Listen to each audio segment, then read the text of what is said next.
Hello. All right, let me just organize my things. I brought some paper, of course, because we are going to draw. I hope you all have a notepad, and I hope you all have at least the pen that came with it, the nice thick pen. I have some bonus pens, some colors. If you do have colors, that's great, but you can also follow along just in black. It's totally fine. All right. This talk is called Sketching User Scenarios. It could also be visual storytelling part 2, but this time the practical part. So thank you, Ellen, for this morning, for the theory. We are actually going to draw stuff. That's me. Hi. My name is Eva-Lotta. Sounds very Swedish. I don't speak any Swedish. My mum was inspired by the little sister of Kalle Blomqvist, whose name is Eva-Lotta. So here I am. Let's get started right away, right? Presentations are for beginners. This is, where is the camera? The camera looks at me, but the camera should look at my piece of paper. This is an effect that I hadn't intended, so I'm just gonna try and close this again and open it again, because that is what IT tells you when you call them. Alrighty, good. So, one first thing.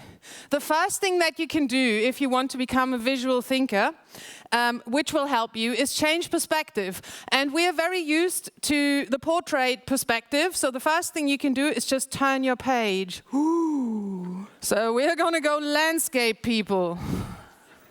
So this is all about stories, and so it is about people. Let me show you how to draw a person. The important thing is to give your person a body, because we'll start with the biggest part first, and it's not our head, which we might think. It's actually our body. I'll just make a rectangle because it's a nice and simple shape. But let me tell you, any shape can be a body, and therefore, in reverse, a body can have any shape. So we'll get to that in a second. I'll give this person a head as well, because then I can see that it's a body. So here's my head. As I said, any shape could be a body. I can make this shape, I can make this shape. I can even just make a squiggle. As long as I give them a head, this thing becomes a body. But we want to bring this thing to life, and that is done by giving it eyes. Look, he's looking at me. Look, they're all looking at me. Now it gets a little bit creepy.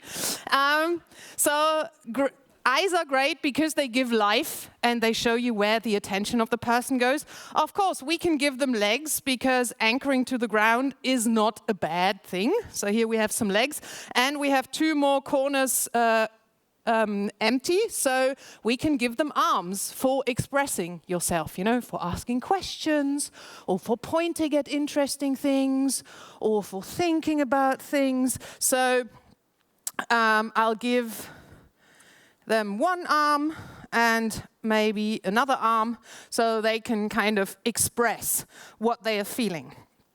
Cool. So here we have basic person. Of course, I could give all of those legs as well and do all kinds of things. But when we're telling stories, we need a specific person. We need a hero or a heroine or other actors in our play. So how can we make this person specific? Well, let's try to make a more specific person by starting with a generic person.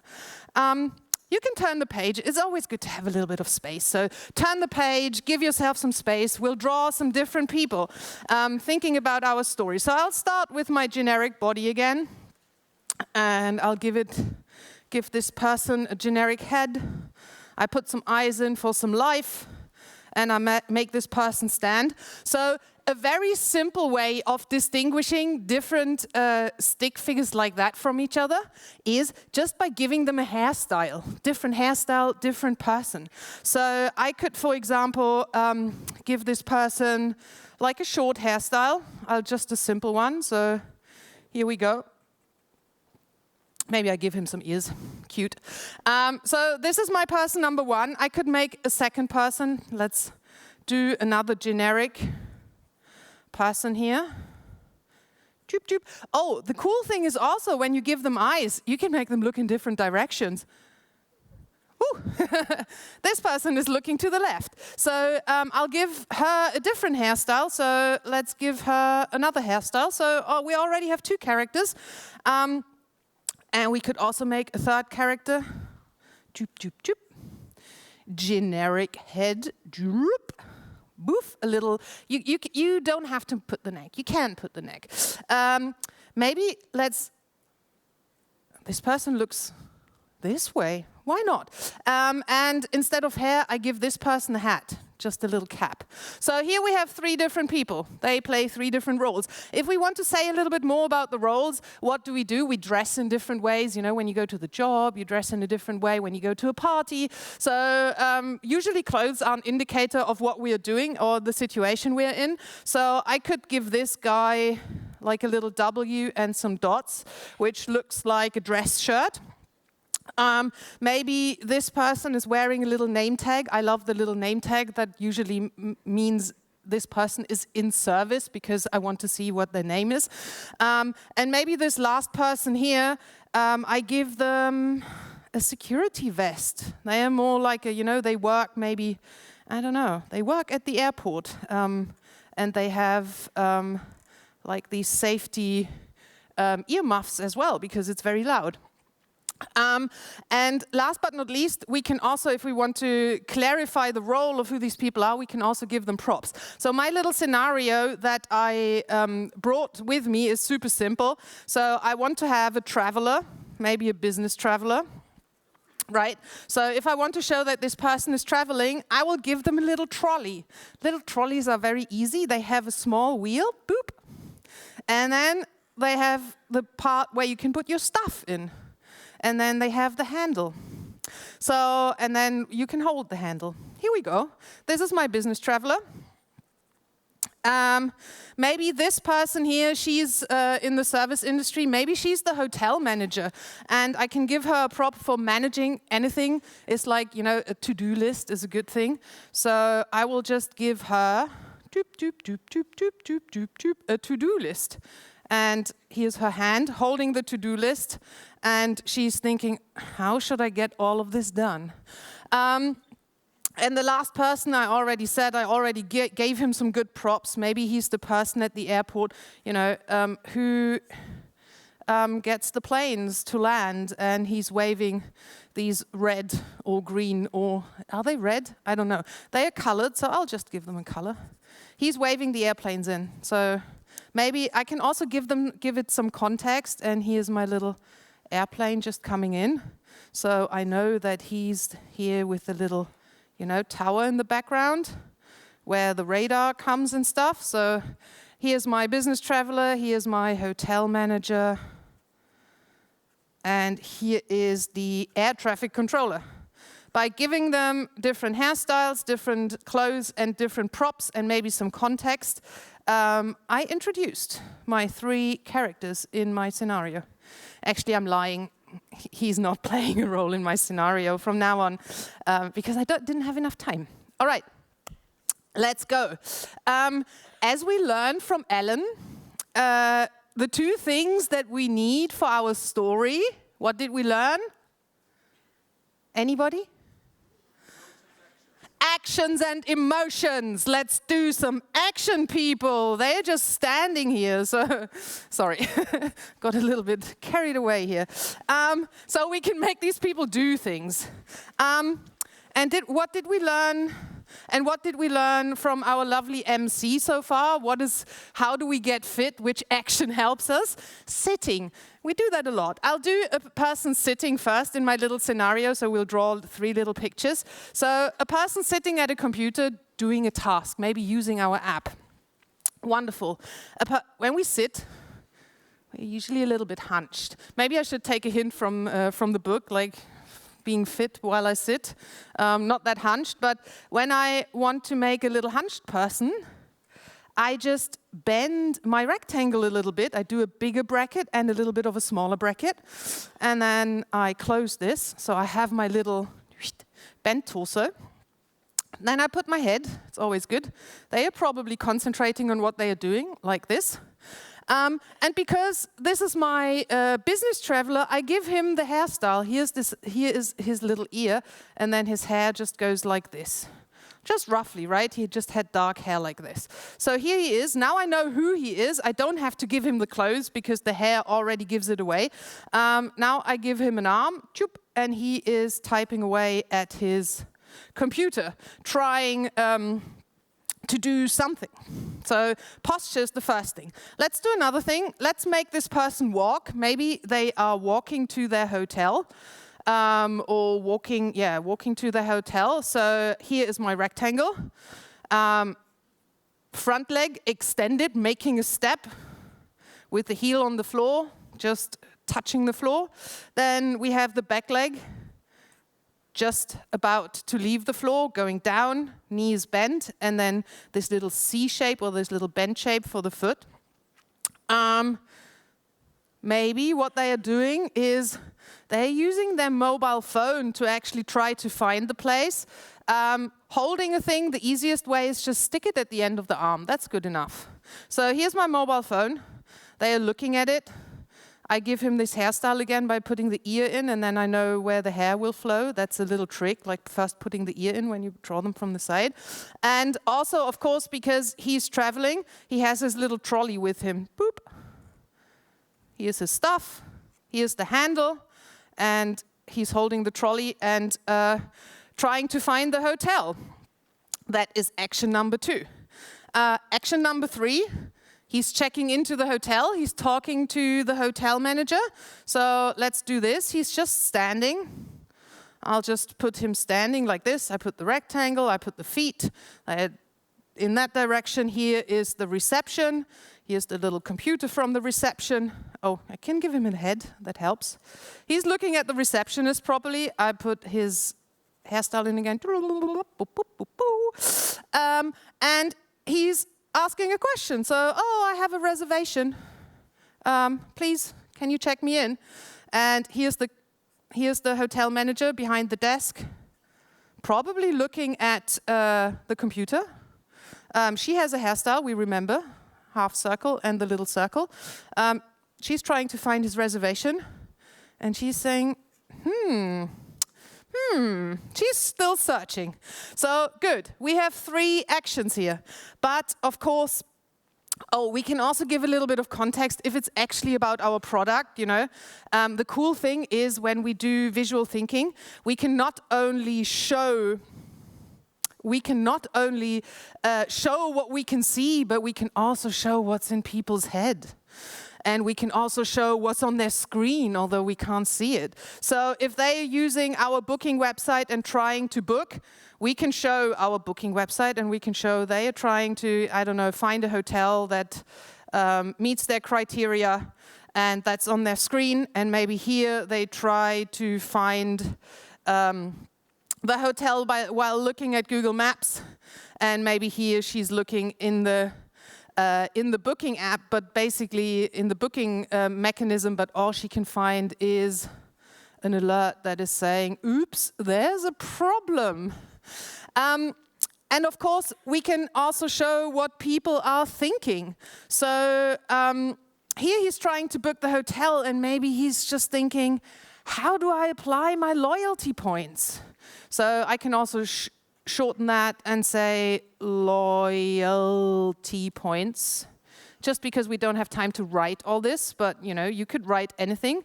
The important thing for speech and thought bubbles is first the speech and then the bubble, because no matter how big you make the bubble, the text will never fit. So first writing and then making the frame around it. If you're lazy like me, you only make the frame on the bottom because the top doesn't interest anybody anyway. So maybe here he can't find it and the directions don't make sense, so I'll just give him a general question mark. And at the hotel, he's like, there's a problem, but actually what the lady figured out, there's good news, and she said, you got an upgrade. That's amazing. So, and he thinks, sweet. He's happy. So, we showed what they think, but this is not thinking, is not feeling, what my therapist always says to me. She says, what are you feeling? And I tell her what I think, and she's like, Eva, that's a thought, that's not a feeling. And I'm like, oh, damn, again. So, yeah, I don't know. I think faster than I feel. I need a little bit more time for that other stuff. So let's get to the feelings. Let's show the feelings as well. So we can imagine, how does he feel when he's kind of confused there and can't find his loyalty points? I'll just show him from the front for a second. So I'll give him two eyes and a nose. And maybe he's frustrated or nervous or like, you know, he has a bad feeling. And a good way to express emotions is always through the eyes and the eyebrows. They don't lie. The mouth can lie, right? I can smile, and in the inside I'm like, all right. So eyebrows, the sad and confused eyebrows. It's like all the weight of the world is on his eyebrows. The mouth is also a good indicator, you know, straight and small, probably really stressed. And there's the last thing that we can do as well. In comics, they call it emanata. These are these imaginary lines around the head that kind of show what's happening. In this case, it could also be real, like the little sweat beads. Ooh, he's really sad, stressed, frustrated. I can just add it to my person here. I just add the eyebrows. That's already enough. Maybe I can add the little sweat beads, but he's like, he's sweating it. All right. Maybe at the second one, he has been walking around for 10 minutes, right? So let's draw him again, eyes and mouth. I'll leave the hair out. You can draw the hair in later. Maybe he's getting really angry because somebody made a real bad job at writing these instructions and the map is confusing and everything is bad. So, anger. More anger. Maximum amount of angry energy. Spiky things always energy or aggression in shapes. So I'll make him angry here. Maybe give him an angry mouth and go like angry energy around the head. Good. And last but not least, we have to get to the positive thing. You know, at the end, everything went well. He got an upgrade, you know. Let's give him hair. He looks weird without hair. Jup, jup, jup. It's just like a square, like 1, 2, 3 in German. When I get nervous, I speak German. Weird. All right. So positive. What happens when you're positive? Your face opens up. So eyebrows, woo, they open. Mouth, woo, happy mouth.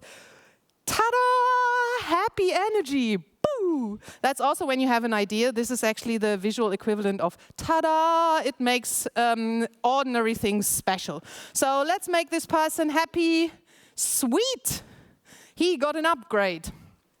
Awesome. So these are the 3 base expressions that I use all the time, especially the eyebrows. You can see in these little figures, often we don't have space for more than the eyebrows, but that's all right. Cool. So we learned to do action, emotion, and different kind of characters. Of course, you can learn much more, but to end this, I want to show you how you can use what you learned today, because I hope you learned something today. So how can we use this? Well, you know, for me, drawing is like writing. You can use it for anything because it's a modular system and you can express anything you like. But in the context of UX, you know, you can do classic storyboards. So, you know, telling the story about him not knowing what to do with the loyalty points, getting frustrated, and then finally getting an upgrade in a traditional way with full pictures and full scenes. You could use little vignettes of this and parts of this in your user journey mapping to actually help people not having to read everything, but being able to navigate through images, which we all love. You can use the emotional expressions and maybe also with some quotes and some language to actually give some color and some detail from your research to the different pain points and different high points in the experience. You could make, in workshops, you could come up with first drafts of personas, and actually before finding a nice image or generating an image, you could just draw the person and have a good enough persona sheet to actually work with when you're working live in a design sprint or maybe in some kind of workshop. And my favorite, you can use it for mapping systems, because I love mapping, because we usually have lots of moving parts, and showing the different nodes and the relationships is helping so much, especially when we discuss with a group, because we can see gaps and patterns and relationships, and maybe we can point at things where it's like, but here it's not quite right, we need something here. And when we use little images and not only boxes with words, again, it helps with orientation, and it also helps to make it a little bit more emotional and easier to navigate. So these are just a few examples where you could use it. Of course, you can do all kinds of other stuff.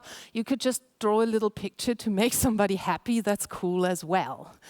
And with that, I will post my drawings and the slides on this website. I also have some more resources posted there, some blog posts about the topic, and some videos with some more instructions to practice a couple of things. So you can go there right now, and tomorrow I'll probably post the drawings that I made live here.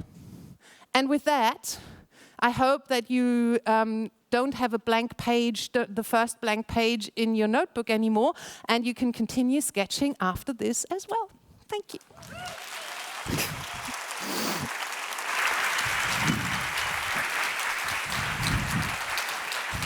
Thank you so much. These seemingly simple characters are very, very expressive, and I note that there are these clever little details, like the figure walking, that the feet was pointing up. Did this all come naturally to you, or did these characters evolve? Well, you stand on the shoulders of giants. I learned from some amazing visual thinkers as well. Dave Gray is one of them, and lots of illustrators that I follow on Instagram. I only follow illustrators, so my Instagram feed is beautiful. But yeah, I drew a lot of people in my time, and I think I refined them, and I found what I like about my little people. Is like every time I draw this person, as soon as I put the eyes in, I'm like, I have a connection. And when I draw them sad, it's like, I'm sorry I drew you sad, but it's necessary for the story right now, but really I feel with you. So maybe it's that as well, that I truly have an emotional connection with these little people that I draw. So it's kind of also that you enjoy drawing them. Oh yeah, it's my favorite topic. It's your favorite thing. Yeah. We had a good audience question, which is, do you think about the diversity and inclusiveness of these characters? Yes. One thing that you can do, as I said, like any body, any shape can be a body. So the easiest way of making them more inclusive is changing the shape of the body, broader hips or broader shoulders, or maybe a cinched waist, or maybe just a broader person in general. I mean, we are all different. This is one way of starting to include at least physical diversity. And of course, you can give these people different hairstyles, different outfits to represent culture. You can also give them different skin colors. The arms, it's difficult because it's just sticks, but we all have a face, so our color shows. So yeah, we can do that as well. And that's actually also something. There's a little video in this links on the resource page that is actually talking about sketching diversity, because it's an important topic, because especially when we're sketching with groups, we want to actually include the people in the process. It's often a very inclusive process to actually draw stuff out, to have people all contribute. And we want to be sensitive to how we can also visually include these people, how they want to be represented, and not only how we see them from the surface. Yeah. This abstraction level, I can imagine it goes quite far. When would you hand over to an illustrator or something else? It depends when who you're going to present it to. Like being able to read sketches is also a skill, or at least a mindset that you have to have. For some people, sketches are not the right way to communicate, and then you need some higher fidelity probably. And also, if you if you catch yourself, especially when you're mapping, redrawing things again and again with slight variations, then it's good to put it into, I don't know, Figma or Illustrator or something where you can move things around and don't have to redraw it all the time. So laziness, when something gets boring or you're feeling like you're too lazy to do it again, it's a good sign that you should switch the tool to something more powerful. In life, generally. In life in general, I don't know, yeah. If you're feeling you're not going fast enough by foot, then yeah, take your bicycle. Solid advice. Yeah. And on that note, please give a big round of applause for Eva-Lotta Lamm. Thank you so much.